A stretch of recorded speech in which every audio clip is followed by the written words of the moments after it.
And we have arrived now to the last episode of Renate's testimonial about her pregnancy, when the baby is already 5 months old, really healthy, really calm baby, and mother and father thriving. And you're going to hear her testimonial of how she's doing, how the baby is doing, how the husband is doing as well, and many very interesting opinions on how to raise a child. And I hope you enjoy it. I'll leave you now with Renate. Hello. Hello. It's also nice and warm in England right now. Oh my God. He's so awake. I know. How old is he? He's so grown now. He's 5 months and 1.5 weeks. Wow. Hey, boy. If I do weird noises and I'm nursing him, he doesn't have it. I have to stop TV or noises or whatever and then nurse him. He wants quietness when he eats. He's a very, very good baby. There's so little I can complain about. I mean, if there even is anything to complain about, it's great. I mean, my life is full. Like, I'm working and I got him and I'm doing everything. I'm like, I would love to return back to helping learn Buteyko, but I'm like, I don't know, am I gonna be able to put that into my life right now? It's just too hard. No, it's too hard. I'm like, I have a practice. I still have practice once a day. I do morning practice. I still maintain a CP of 45 to 50 seconds. It's really not hard to do that. I go up to 2-minute pause every day. So, I mean, as far as my health and my mental status and my energy levels, and there's nothing to complain about. I mean, and I'm wondering, I know baby can feel a lot of your own environment. So if you're kind of like a hot mess mom, maybe your baby's going to react to that. That's like an expression in America. I don't know if you guys understand that. It's like a mom that's kind of all over the place, if you're not together, like the baby can feel that. Yeah. And I feel like if my mood is agitated, it's nice to be able to give him to Tyler to hold. Like, how would you have him for like 30 minutes? So I can get myself together. But that doesn't happen very often, like, 3 times in like 5 months. So not a problem at all. What I do think, people ask me all the time is like, how is he sleeping? And I, without having a long explanation about sleeping and about how I've learned about what is better sleeping than, going to bed and sleeping like you're dead for 8 hours. I think what's happening now, in the beginning, he woke up and he was a little bit awake in the middle of the night. Now he goes to sleep at around 8 o'clock in the evening. And then around 10, when I jump into bed, we nurse a little bit, but he doesn't wake up. He doesn't even open his eyes. And then we just lie there and nurse, and then both of us fall asleep. And then he'll wake up again. I don't know what time. We just roll over and do the other side, and we continue to sleep. I wake up enough to know that I'm awake and position everything correctly. And then we both just fall asleep again. So then we just go like that through the whole night. And there's small moments where you wake up and you fall out of sleep, but it's both of us are basically you just go right back to wherever you were in your sleeping pattern. So, and then he'll naturally wake up at like 6:30, 7 o'clock. Then he'll be like, okay, I'm ready to open my eyes and like be awake. And I normally leave before that. I get up at 4 or 4:30 and I'm doing things in the house, in the kitchen, and like I'm off to work. And then, is with my husband, and he'll wake up whenever he's ready. There was a week ago, and I know like around 5 months, you go through a little bit of a growth spurt or a mental spurt or something where there's a development, either physically or mentally. And I could tell because he demanded more food, and because everything I pumped out was always used, and all the time when I was ready to give him milk, he was using all of it. And he also woke up at 5:30, 5:15 in the morning. So he wanted to be awake earlier because there was more going on for him. And then that lasted 5 days, and then he returned back to 8 o'clock to 7 o'clock. So he's not as dead asleep the whole time, but it's not like he's really, I need to play in the middle of the night or anything like that. He doesn't do any of that. His temperament is very, I mean, there's really only 4 things that he needs to do all the time. So he either needs to eat something, he needs to pee, he needs to poop, or he wants to sleep. I mean, it's really the only thing he ever complains about. And it's, you can actually tell, you can do, there's a method, this is a normal method, I guess, in the East and also in Africa, where there isn't any diapers available for people to use.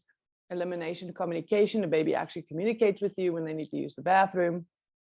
And then you take them to the bathroom and they can pee like a toddler or whatever. You know, it's actually very interesting. There's a woman here in America who started this movement called elimination communication. She wrote a book called Go Diaper Free. And we're not diaper free all the time, but it's like, it's not, I'm potty training my child. It is, I'm understanding his communication to me to say, I need to use the bathroom, which is very interesting. You know, you're like, they actually are telling you, oh, like there's a little bit of a cry or a complaint or something, and you pick him up and you hold him over the sink or the toilet or put him outside, and he's like, okay, and he'll go to the bathroom, which is really excellent for not having to wash a bunch of nappies or diapers. So that's kind of really convenient. He seems so awake and calm, and like he's enjoying himself very much. He's gonna have a 5th thing to do now. It's like playing, yeah. Right, he does do that. He's been grabbing things. As far as developmental milestones, he's doing everything either a little bit before or on time, according to old standards, not according to people shifting the standard. And because they started doing that somehow, like because babies are starting to do things later and later, they switched the norm, kind of like how they switched the norm for the breathing. Yeah, they said, 3 to 4 liters a minute. And now the textbooks have changed and it's something completely different, 6 to 8 liters a minute or whatever it is. So the same thing with developmental milestones. I did the same thing. He likes to roll front to back, back to front, and he turns in a circle. He wants to be on the move. I can see his legs. He wants to get up on it, but he's not quite there yet. And the pediatrician, very interesting. I said he started drooling a lot as he can have teeth, and she's like, actually, no, that's when your digestive system starts changing. Yes, you can teeth, but the amount of drool has to do with the amylase forming, and so they actually digest their food better with all this drool that they actually have. So you can also tell by their bowel movements and things like that. So it's interesting. And then he's very talkative and smiley, and he's starting to recognize things a little bit. He started recognizing across a room. So it's just interesting. This is exciting to see. It said, oh, and then you come home one day and you're like, he discovered his feet today. Now he's eating his feet, and I'm telling people like he's eating his feet. And like, once upon a time you could eat your feet too, you're so stiff now you can't do it.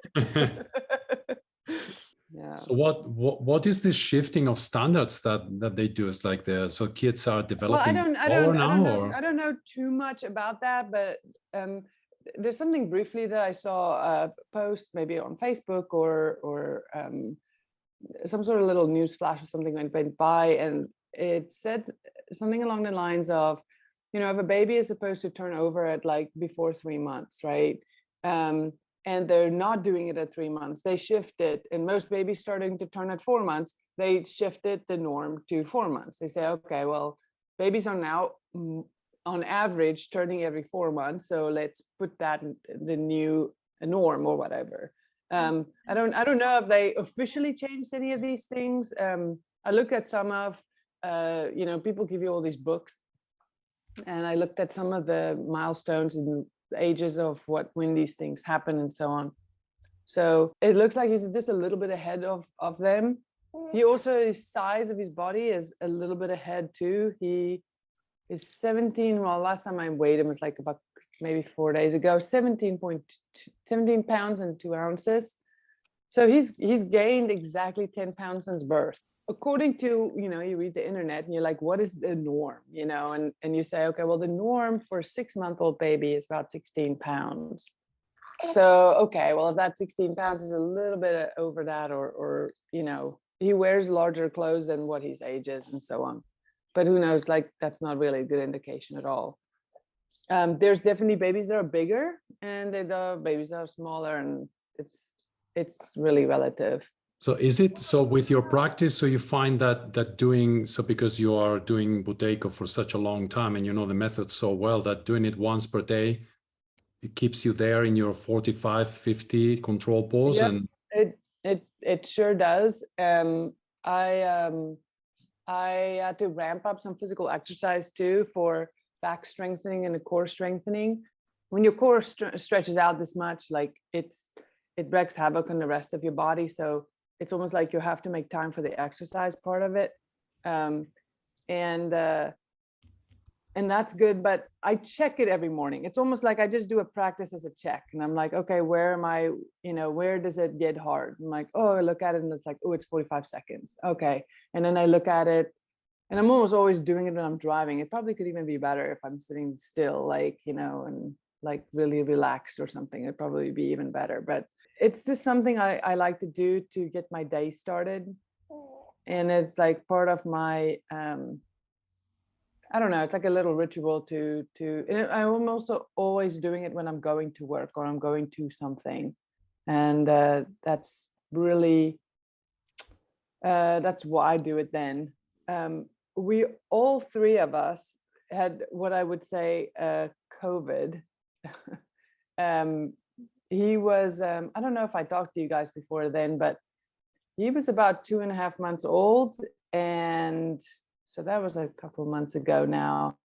And we didn't get tested or anything like that, but we had the exact same symptoms as everybody else had tested. We had severe body aches and fever and headache, very bad headache, and like dry cough afterwards. And I would say the headache was by far the worst thing. Nobody wanted to do any practice because it made anything worse. But the baby only had a fever, and it was he was there. It was really kind of, it was quite his fever was 102.6 or something. But we did cold compresses and brought it down. But I knew it was viral for the baby because he was smiling and he was eating and he was going on like normal and so on and so forth. So, and we all took turns. First, I had all the symptoms and all this stuff, and then the baby had the fever, and then the next day Tyler had it all. And so by the end of that week, we were all fine again. But I mean, the baby didn't have any of the other things that we had. He just had the fever. So he looked pretty happy. We just sat up and cold compressed the baby. And I think, and after that, both of us did the practice a whole bunch to make sure we can clear it out of our system. But very healthy people going through this, and it still didn't feel great. It was a horrible experience. But now we all have immunity or whatever, so it's okay. Yeah, headaches are notoriously difficult, aren't they? It's like you have to go really slow, you have to take the time, the shallow breathing is very important. Sometimes it doesn't work, you have to get up and walk a little bit. It takes a bit of time. Yeah, and nobody wanted to walk. The body hurt so bad. I mean, I remember going like, Renate, like, did your legs hurt this bad? I'm like, yeah, it feels like you ran a marathon. It felt like you had rhabdomyolysis in your legs, wrapped down your legs. It was just not a good time. Did you get dizzy? I pretty much just lay down for like a whole day.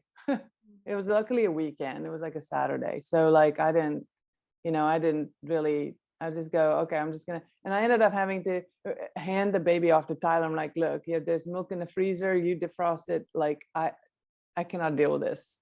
And I hydrated so much. I drank a lot of fluid because I didn't want to lose my milk supply. It did go down for a little bit. But then when the baby ran a fever, what's interesting is their body tells my body what to give him. very interesting on breast milk. And you could see that the milk I was giving him had more water in it because of all the dehydration that the fever could have caused the baby. So it's almost like the baby's like, hey, I need more watery breast milk because I like lost a lot of water or whatever. So it was interesting to see that. But then when we all recovered, it's, you know, you just worked a little bit to get the breast milk supply up. I can't quite do, you know, there's no fasting in breastfeeding. It just does not work.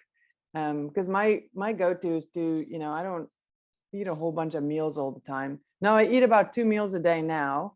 And it's much larger volume because I'd like to keep up with the amount of demand of breast milk. I can't say I can just do the method and it will make me breast milk. I have to have the calories behind it in order to actually have something that's really like substantial. I don't want my breast milk to become waterier or like less fatty or something like that. I don't want less nutrition. So I had to drink a lot more water than I have ever drank in my life. And I have eaten more than, I'm pretty much eating as much as I ate when I was a swimmer. So it's quite a bit. It's an extra 500 to 600 calories a day that you have to eat. So I mean, yeah, as a swimmer, I wasn't one of those people who ate 10,000 calories a day, but you know, I definitely ate, I could put away some food. Yeah. It's crazy how much you ate. When I was a swimmer, right. It was insane. I mean, 16, 17, 18, it was just like, Yeah. there was no end to it. Yeah. Right. And I, you know, I can eat a whole meal and do a whole practice and get to 2 minutes, which is interesting. Maybe it's because I'm like demanding myself to get there, but I, you know, bowl of oatmeal with like a bunch of eggs or whatever, and I get on the road and I'll like start doing some pauses and like I can actually manage to do that. So you can. Yeah, you can. It's just not that comfortable. No, Yes. but I mean, it's because you're used to doing them. It's just at the beginning that we recommend. I have to say that probably the biggest benefits that I have from this method, and that people complain about the most, is energy level and your ability to get the amount of rest that you can get with the limited amount of rest you get, if that makes any sense. So if I get, you know, 6 hours of sleep, that 6 hours is great. It's perfect. I don't need more sleep to go on with my day. I don't drink a drop of caffeine. And because people say, oh, I got to drink all this. I'm like, if I drink caffeine, and then anything that goes in your bloodstream is going to go in your breast milk. So like, I don't think it's a good idea to then have the baby have that, you know, because what if there's caffeine in the breast milk? I don't know. Maybe somebody could test it and say, but I'm not going to risk that. No, there will be. Yeah. I had, I don't know what got into my head. One day I drank some prune juice and the baby had massive bowel movements, absolute explosion, and a red bum. And I only had 1 glass of prune juice. Yeah, next time just eat some prunes. But he likes to hold things now, so he takes his pacifier out and holds it. The energy level is, I can do anything that I've normally done. I don't feel like I'm super exhausted or whatever. So I would say it's nice to have this method in your back pocket to be able to handle that. And it's only going to get more so, you know, so I feel like you're ready for even what's to come. And oh, now it's going to start, you know, crawling around. You got to pay attention to that. Oh, now it's going to start doing this and that. So the amount of demand of energy, it's always going to be there. I don't feel like I'm running out of it in my tank or anything like that. Well, control pause of 45, you shouldn't. No. It is great. I mean, I don't have I mean, here or there, like you have a moment of strong agitation, but I don't get like to a point where it like bothers me like a whole day or a week or something like that, where I'm sitting with the problem, like whatever, it's what it is. And that's also maybe where the advanced work comes in, where I'm not this like situation or something, you know, I'm not this person saying this nonsense or something like that. Yeah. I mean, the calmness comes right through, and this is clearly something that Buteyko does. It just calms you down. And have you noticed any effects or the way the baby breathes? So the way you breathe. I definitely can tell if the baby is eating something. If he drank some milk, or well, he's not eating any food yet, but like he had nice full bottle or something like that, and he starts falling asleep, you can see that he's breathing larger. And then as he goes in his nap, maybe 20 minutes later, you look at him again and it's very small. So like, that, I mean, it's only natural. I mean, even us, when we eat, our breathing deepens. And you can tell that the same thing with the baby. There was a moment of congestion at one point. Let me see. This is a couple of months ago. We had there was a little bit of congestion in him. And what I did is I just made him nurse. And I knew that because I cannot make him hold his breath or anything like that to clear his airway. So I just made him nurse, struggling to breathe at the same time. And the longer he did that, the more the airway cleared. So it's almost like a breath hold, because you plug his mouth up by doing something. But he's like super active, loves to be on his stomach. Does he sit up now? Not yet. I have to hold him like this. Sure. Like he's sitting, but I'm holding him, and he like pulls himself up some, but he can't like stabilize himself side to side or anything like that. Wobble and then fall over. Yeah, he does all that. It's interesting. I have to tie up all my hair all the time because he pulls on it. Glasses as well. Absolutely. Yes, he will eventually put on my glasses. Yeah, I'll just pick them up on my head. But he's very sweet and good. And my husband has a fair amount of time with him too. And I think that's great. I'm not the type to be a stay-at-home mom. I mean, it nothing to those people, but I decided that if we just trade the function a little bit, and when I'm working, like my husband's at home, and then when he's working, then I'm with him. Whenever I'm not working, I'm almost with him. But there is a moment where I get to go and do my work and feel just a separation, which is in some ways really good. And the bond that is forming between Tyler and Lucien is really special. Like he really likes it to have that time with him alone, And then my husband, as far as is a lot more, I would say he's the fun parent, and I'm probably the enforcer. I was like, what did you guys do today? He's like, oh, we went for a 4-wheeler ride, and we walked outside and looked at the chickens, and like, and I put him in a little cart in the house, and he raced him around in the house or something like that. And then he played like drums, or like with the little rattles and stuff like that. And then he's like, how's your day? And I'm like, oh, I did all the laundry, and I did all the dishes, and I cooked dinner, and I cleaned the house and whatever. And he's like, oh, nice. But I do it all with a baby like strapped to my body. And he really likes that. The baby likes to be held, and he likes to be carried, and he likes to be on you. And that's pretty much what we're doing. He's always on us. And there's no way you can ever spoil a baby. So we're just keeping him on us. One day he's not gonna want to be on us when he's in high school. So it's okay. He's not gonna want to sleep. He's not gonna want to sleep in our bed when he's in high school. So you said something very interesting. There's no way to spoil a baby. Yeah, no, I don't believe that.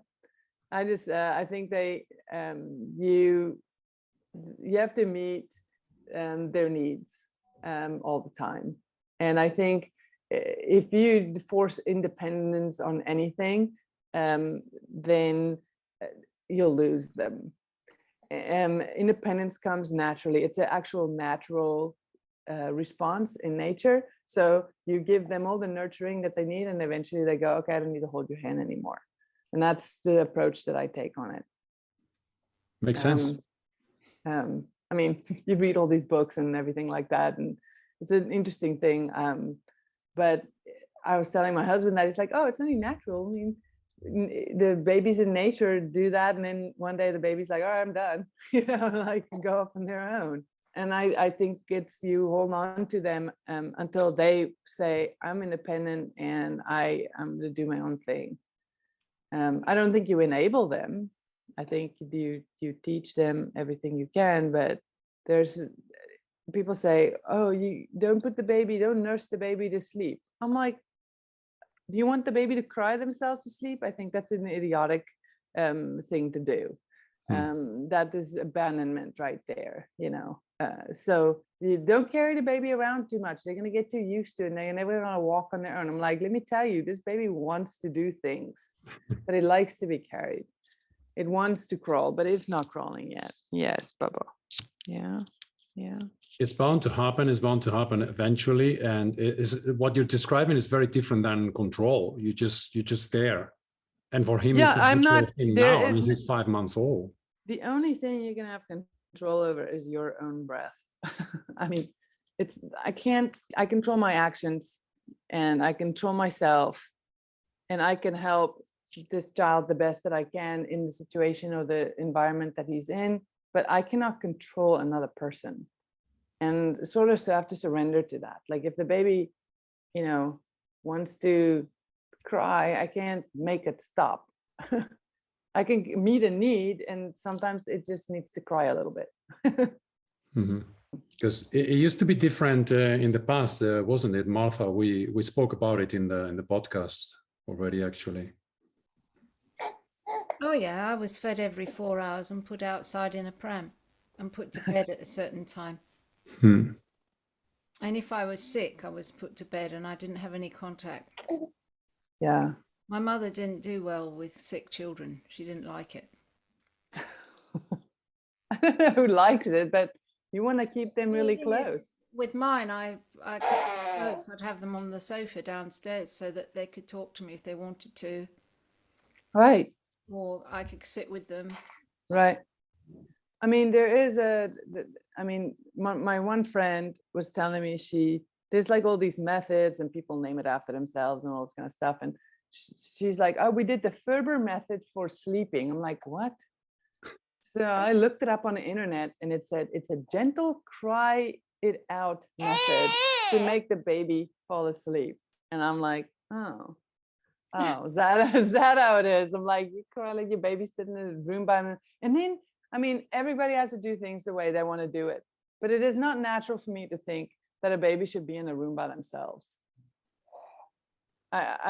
People have a nursery, and they were like, what did you do for your nursery? I'm like, no, I don't have one. We have a very big bed. We just put the baby in there. Oh, you're going to sleep on your baby. I'm like, no, you're not going to sleep on your baby. People are going to roll over and you're going to crush the baby. I'm like, you're not going to do that. And if you do, you're not a very healthy person. But you hold on to them. I think, I mean, somebody's like, well, when are you going to stop letting your baby sleep in your bed? I'm like, when they ask to sleep in their own bed. That's it. That's where I feel like it's natural to do that. And people just have family bed, and I've talked to a lot of people that have a family bedroom. Yeah, we do, and we're gonna set it up like that later on. Right now he's small, so he's with us, and until maybe 3 years old he'd want to be inside. But then he's like, well, I want my own space. And then you get a little mattress and you put it on the floor. And you're like, all right, that's where you sleep. I just think you put too much emphasis on all this stuff. I don't know. Everybody needs to do their own thing, but this is not the way I'd like to do it. I like to do it very simply. Full of beds. There's nothing wrong with that. Exactly, and you can keep the quiet and oh, you want to sleep at this time? You just go in there and sleep then, or you want to go and do I'm not tired yet. Well, then go be in the living room, and somebody else will be in the bedroom. I mean, it's like I think people really overcomplicate a lot of stuff for themselves and make it very hard by saying like, oh, we're gonna put the baby to bed at this time. I'm like, I never did that. I just, at some point, the baby started falling asleep, and then we put it down and we realized, wow, the baby is still sleeping 2 hours later. Okay, let's see how long the baby sleeps. And then the baby started sleeping for 3 hours, and then it would wake up and nurse, and then it would fall right back to sleep again. And I started realizing this baby is already on his circadian rhythm. And I think because I'm not drinking caffeine, it helps. You know, like it's not, you know, there isn't caffeine in the in my breast milk, so he's not like spiking cortisol at night when he's supposed to not do that. You know, give the baby natural light during the day, and as the sun goes down, the baby starts going down too. It's just normal. So I think I intervened as little as possible, and it helped to do it that way. Yeah, it seems it's helping everybody, the baby and yourself. Well, yeah, and I mean, I remember Tyler and I would have like a tiff or argument, like, you know, I don't know, once every 2 weeks, or like, and it would be like a moment where you like really go at each other and you're like feel uncomfortable for like one day and then you're like over it. But we haven't had any of that in like months and months and months. So it's been very interesting. It's like there's a different energy that I guess you just like, all right, now we're mature. We have a child and we got to just do it right. I can say, however, like there was no way I would have been able to do it this well when I was 27. I think because I'm 41 now, I have a easier time with it. I just like all these little things don't bother me as much. But maybe if I did this method at 27 and had a baby at 31, then I might have felt the same way, because I was calm enough in order to handle it all. Well, you're working with how it is, you see. Yes, and that's your own ideas and imposing those ideas onto the baby. Exactly. And I think something that's and you're right, you're working, and you said, Martha, you're working with what is. It's kind of like when Christopher talks about in the advanced workshop, it's your conflict between reality and what you think it should be. And that conflict is like, you're like, you should be sleeping now, baby, why aren't you sleeping? You know, and every now and then I catch myself, I'm like, well, it's 8 o'clock, why haven't you started sleeping yet? Because this is when you sleep all the time. And then I go, well, that's not what it is right now, so just do what the moment is. And then I calm down, and then next thing I know, the baby's closing its eyes and he's sleeping. So it's very important to watch your own energy and your own reaction and your own whatever. You control you, and the baby will follow. But if you are agitated, baby will get agitated. And it's not because it goes in your breast milk, it is because you emanate that. You emanate the frequency of whatever chemical soup of hormones you're releasing in your body. I mean, I would say, you know, get the method straight, and then without even doing the exercise part, go do the advanced work. Because that just learning how to accept the moment for what it is what will calm a situation down. Okay, we spilled the milk. All right, the milk is spilled. That actually happened the other day. I pumped out, I had 2 little containers, and I literally went like this, and 4 ounces of breast milk spilled over the counter. I mean, I had enough. I have plenty of in the freezer and all that kind of stuff. I'm not an overproducer or anything, but I have enough breast milk. And so I looked at that milk on the counter and I go, all right. And I just wiped it up. I mean, what is there? Some people would fall on the floor and start wailing. Like, why would I even do that? Why would I even go through all that? You know, one thing I'm observing, like everything you're talking about, and even the things that we are talking about that he is not listening to, he seems to react to that. Things happen, like when you talk about the milk falling, all the things that he's playing with now, they fall on the floor, he's just thrown them out. Yeah, the same when you were talking about laughing or crying, and then he started like moaning a little bit. Very interesting. Yeah, he's probably wanted to pee like twice while he was in here, but it's okay. I put a diaper on. It's so in tune, and it really matches with what you're saying, because when you are out of control yourself, I mean, the baby picks it up immediately. I mean, we Yeah. as adults, I mean, if we're a bit sensitive, we immediately notice like something changes in the air when somebody, you know, is feeling bad or whatever, and it's Right. just there. You can't, it's a reality, you know? And So, it's interesting, if you're really that in tune, you can even feel that person over a medium like Zoom or FaceTime or what do you call it, WhatsApp or something like that. You can feel that. You can almost feel a change. But I know that not very many people. I'm very in tune into all that in myself. It's sort of a talent that I have in the first place, to be able to feel, and I work on that. I work on that ability. So it's like if you have a talent for something, you work on it, it amplifies. And so the ability to feel another person's emotion or to be able to tune into it, it helps. I mean, people say, do you love being a mom? And I'm just like, I love it. It's like the greatest thing I've ever done. yeah. And for anybody that's ever on the fence, you know, I for the longest time didn't think I was gonna want to have any children, because I knew that there's a lot of things I knew about how I would like to do something. And if I couldn't do something a certain way, then I wasn't going to go through down that road. And I was going to be here for this child, you know. If the people who do help me out every now and then, like a couple of hours here a week and a couple of hours there a week, if they said, sorry, I can't help you anymore, I'm like, all right, well, either go to work with this baby, put him on my back, which I have done before. I wear him in a carrier on my back, and we just go work, you know. And here's the thing, there's a great book out there called The Continuum Concept. Oh, It's yeah. written, yeah, you've read that, right? It's written in 1975. Yeah, it's Jane Needlove, and she's passed away now. But there's lots of people who read her work and talk about it and embrace that philosophy. Your baby is on you all the time, and it's doing everything you're doing. And it goes along with what all the tribal people are doing, some of the hunter-gatherer tribes in the world, where the baby, there's no kid-centered activity. It's not like this is the kid's playpen and that's where the kids go. The kid does everything that the parent does.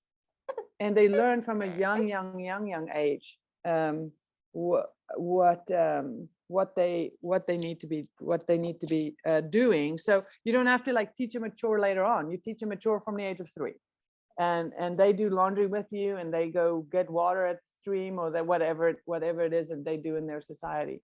But here's the same thing. I think it's important. Lucien sometimes goes to Tyler's work, and he comes to my work, and he gets into that environment, and it's good to be exposed to that kind of stuff, not to wonder like, where does mom go off to all day long, you know, where does dad go? It's like it's almost like if they know what that is, that they can visualize that. But in the continuum concept, children, because they're on their parent all the time, it's not like they're well enough behaved that they can be in an environment where there's professional whatever. So the baby is calm. Like when he's in a carrier, he pretty much falls asleep. I mean, contact napping is really something that we do all the time. I don't like, okay, now it's time for your nap. I'm like, all right, well, you're starting to get a little fussy. I will put you in this wrap. We will just sleep that way. And so I'm like, okay, I'm gonna go outside. I fertilize the trees, and like I pick some weeds and I clean and all this kind of stuff. And then he's like, okay, I'm awake again. I'm like, all right, well, it's do the next thing that you want to do. It's just what is. It's not like, oh, I gotta do all these things, and then the baby woke up and then all that kind of stuff. It's just the situation is now the baby is awake. Like, how are you gonna do the next thing? You know, I have these pressure mats that I stand on in my kitchen. So a lot of times when I'm holding him, but all of a sudden I have to use both my hands to do something. I'll just quickly put him on the floor on the little mat, and he watches me while I'm doing that. And then I pick him back up again, and we're like, all right, we're gonna go do this now. I think not reacting to your child is also really important to keep him even calmer, because if he's got a situation and I'm reacting to the situation, it's more fuel on the fire. So not a good plan. but really great concept of, you know, you carry the baby for 9 months, and then the baby comes out, and then the baby comes on you, and you for another 6 months, you basically just carry this baby around. And that's what they do. And apparently in this tribe, they have a ceremony for when the baby's feet touches the ground for the first time at 6 months or something like that. Oh, wow. But they don't have problems developmentally. You know, they have really strong structure. He's head strength, you know, being able to kind of hold that. It doesn't get retarded by carrying them around all the time. If that makes any sense. Bali, they do in Bali. The kids are not allowed to touch the ground until they're ready to walk. Right. And they're very gymnastic, and they do all kinds of balancing acts and somersaults as they grow up. They're very, very agile. Yep. Yeah, we spoke about this in one of the early podcasts. Yeah. Right.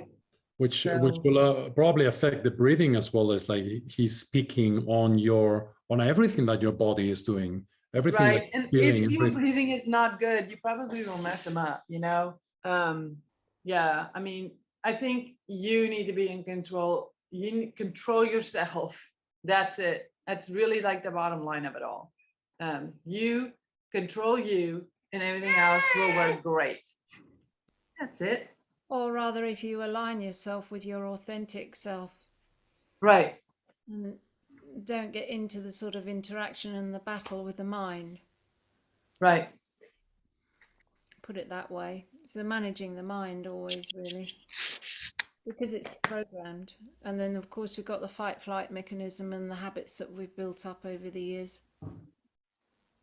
And it's very difficult. We are at an extreme disadvantage in the West, I think, because of the way of our ways are just so dirty. I mean, it's so, I mean, I don't mean dirty as in like it's filthy. I mean, it's like the TV is dirty and the cell phone is dirty and there's Wi-Fi in a house that's dirty, right? And then our food is laden with pesticides and that's dirty. And like, and there's chemtrails in the atmosphere and that's dirty. And like there is nasty things on Facebook and people have arguments and stuff like that. And that is it's all filthy. In a village down with the Incas or the Inuit or something like that. I mean, yes, they have internet, and yes, they don't have to practice the method. They come out, everything is so just normal and nature, and like you don't have to work on your breathing.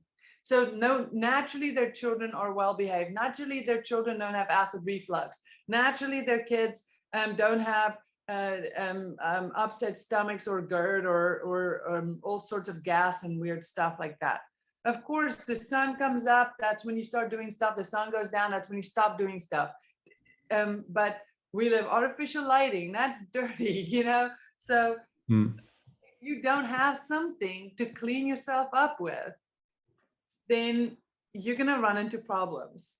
So it's constant work to keep cleaning yourself all the time, to make sure to check in mentally. I mean, unless you have something like this method or a very amazing meditation practice, you're just gonna have a tough time. There's gonna be disease, all sorts of stuff come in.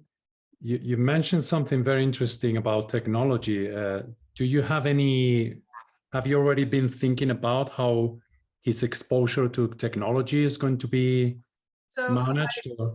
What I do know is you cannot hide this stuff away, and because I have family that lives really far away, my family lives in South Africa, so I show him like FaceTime or so my mom my grandmother and my dad and everybody could like recognize him, and he listens to everybody's voices, so he can also get used to that.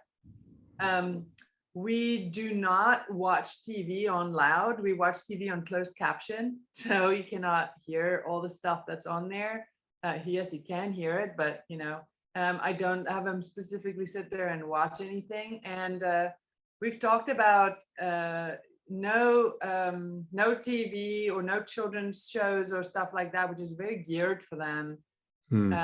until the age of 3, definitely not before 3. And then we'll be very, very selective when it comes to all that kind of stuff. It's so hard. It's like you have to hold like a certain part of the world away from them for a period of time. But I just don't think that kind of stuff. You don't give a child an iPad until they're like,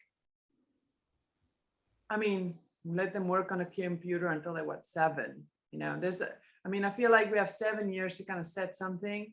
And then after that, it's like you can still remedy things. But if you screwed up in the first 3 years, like it's a lot of work to undo that. Most of your brain development happens in the first 3 years of your life, 80% of it, in fact. So you got those 3 years to get it set. One of my friends sent me a video the other day that she's like, oh, I hold this in front of my baby and then they calm down. And I looked at the video and go, I'm wondering like if there's subliminal stuff in there. I mean, I was really I looked at it and I go, I would never put this in front of my child. Like and there was all bright colors and sounds and all this crazy stuff. And I'm like, there's different things with frequency and looking at the eye and how the eye looks at stuff. It's really like kind of children watch anime. It's not great, you know? It's not very calming. I don't know. So it's very hard to hold the internet away and all that kind of stuff. I do know that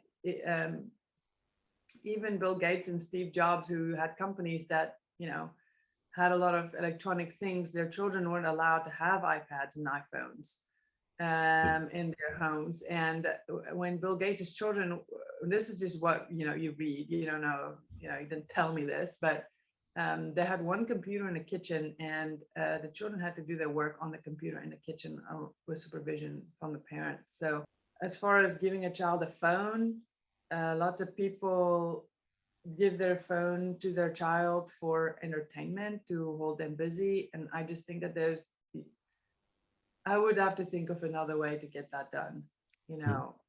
And if that means that I just have to live a very different kind of life at that point, then so be it then. It's probably our own. Yeah, sorry, Martha. Well, I was just saying what I noticed is it actually cultivates an addiction pattern. Yes. Yeah, I think you're very wise to avoid those kind of devices until he develops. And also, I think it's our use that determines their use. So it's so they're gonna pick on what we do. If we're all the time on the phone and they see that, they're gonna want to participate in that.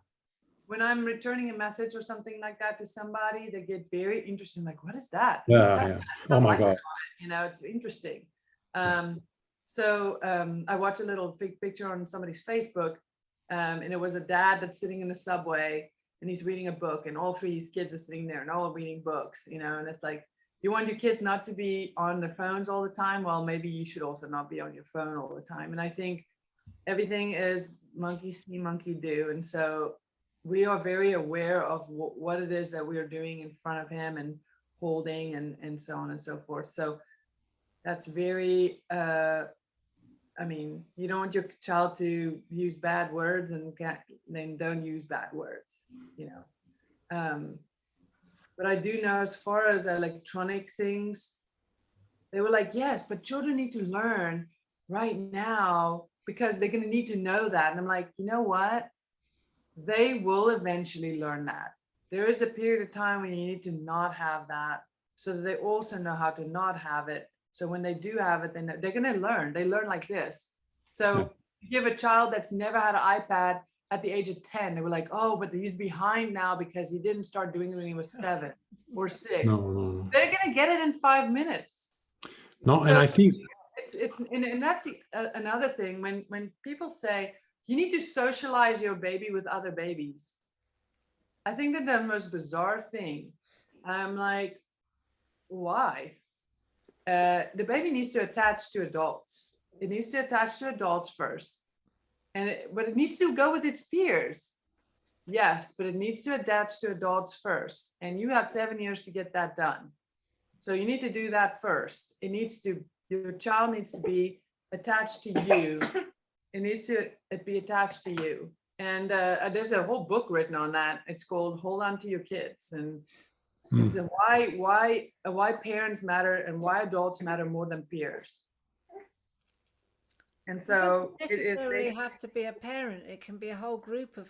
Yes, absolutely. We do. We're building a village of people. We're like, this is, he's got like 5 different grandmothers, and he's got 5 different grandfathers, and he's got, and people you think are great influencers and great energy and knows how to hold their energy together.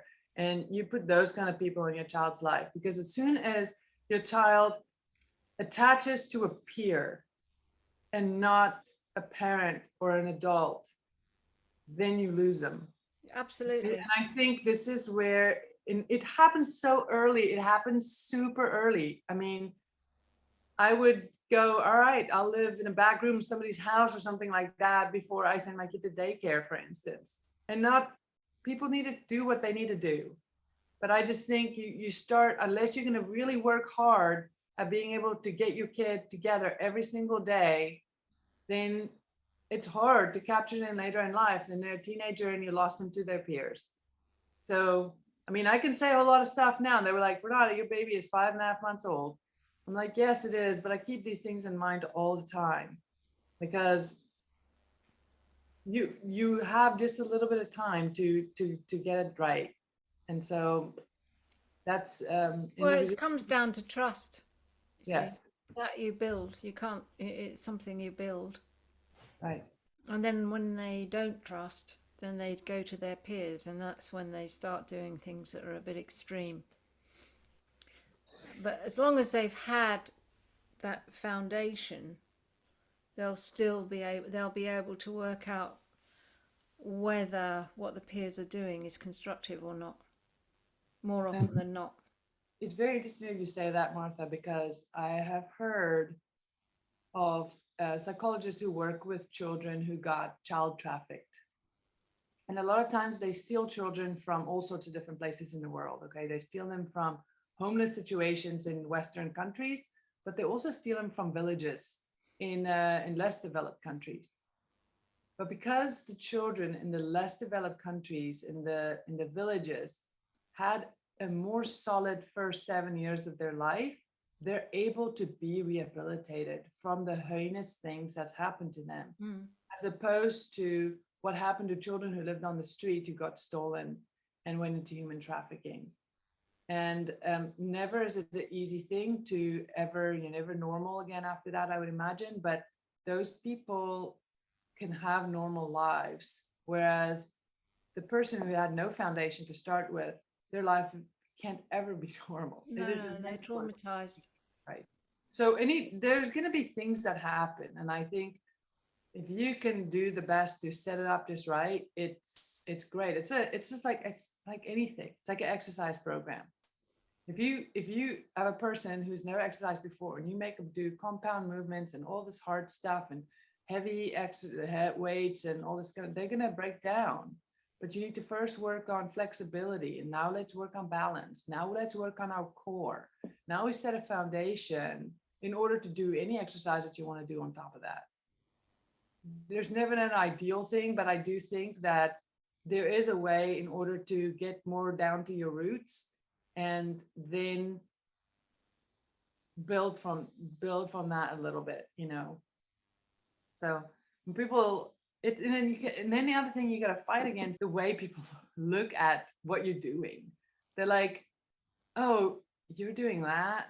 Oh my gosh, why are you doing that? That's so hard to do. Or, why are you carrying your baby with you all the time? It's so hot in Florida. And I said, actually, it's interesting. The heat dissipates from both of us if we do that.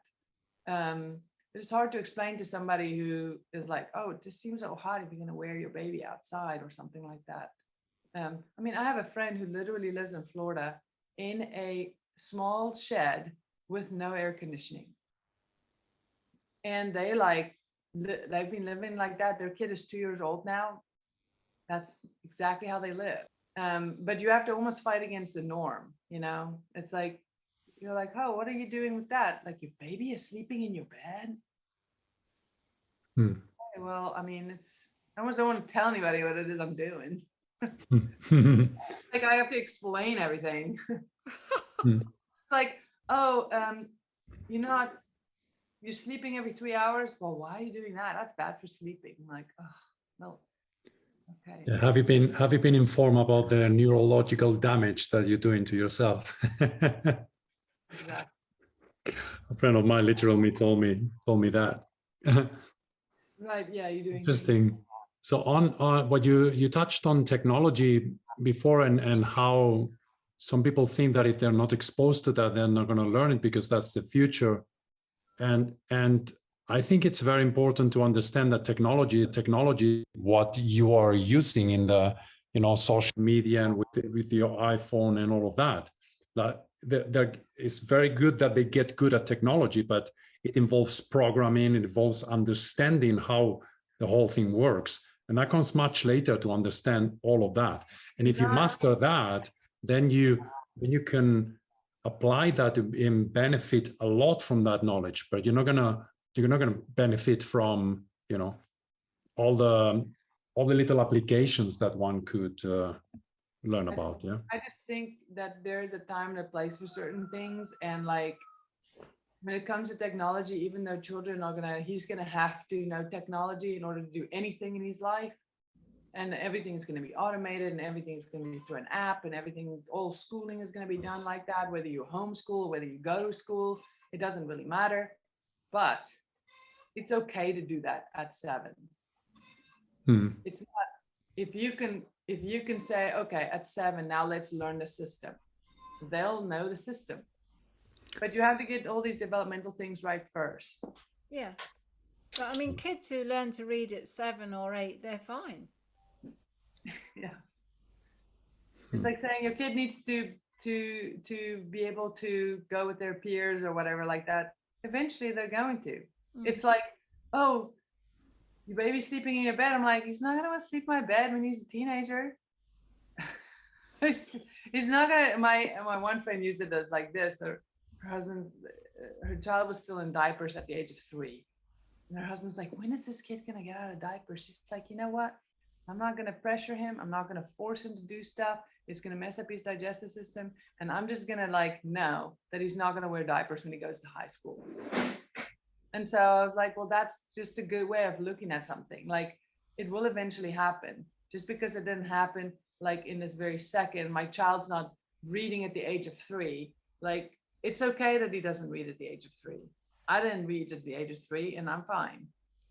So it was really nice to chat with him. Very good, Renate. Thank you so much. And I mean, he's looking so awake and calm, and such a healthy, beautiful child. Yes, I couldn't be happier. I got broke the mold. What can I say? Yes. Okay. Yeah, lovely to see you, Renate. Lovely to see you. Yeah. Have a good day. Bye-bye. And a really big thank you to Renate for giving us her testimonial about her pregnancy of her first child at 40 years old, doing really great, really healthy. From the perspective of the Buteyko method, I think this is a great example of what the Buteyko method can do for a healthy mother. And we couldn't be more grateful to her for giving us her time and her testimonial.